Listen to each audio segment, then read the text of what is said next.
তুমি না তওবা করছিলা? তুমি না শুধুমাত্র আল্লাহর জন্য সবকিছু ছাইরা দিছিলা? বুঝতে পেরেছিলে কোথায় তোমার আসল ঠিকানা? ভুলে গেছো? তাহলে আবার কেন পাপ তোমাকে গ্রাস করে নিল? তুমি তো সেই যে নিজের পাপের প্রতি অনুতপ্ত হয়ে সেজদায় পড়ে অঝরে কেঁদেছিলে। তাহলে আবার কেন দুনিয়ার ধোকায় পড়ে গেলে? কেন ভুলে গেলে তোমার আসল গন্তব্য কোথায়? তুমি কি হার মেনে নিছো নফসরের কাছে? তুমি এত দুর্বল, ভুলে গেছো তুমি কার বান্দা, কে তোমার রব?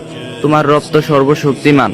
সর্বশক্তিমানের বান্দা আবার কখনো দুর্বল হয় নাকি? মৃত্যু পর্যন্ত লড়ে যাওয়া তুমি শয়তানকে দেখিয়ে দাও তোমার ইমানের পাওয়ার। শয়তানের ধোকায় পড়ে তুমি অনেক পাপ করে ফেলছো, তাই নিরাশ হয়ে গেছো তুমি, তাই না? তুমি কি জানো না তোমার রব কতটা মহান? তিনি তো তোমাকে ক্ষমা করার জন্য অপেক্ষা করতেছে। তাই ফিরে এসো সেই রবের দরজায়, যার দরজা কখনো বন্ধ হয় না। আল্লাহ তাআলা আমাদের সবাইকে ভালো রাখুক, আমিন।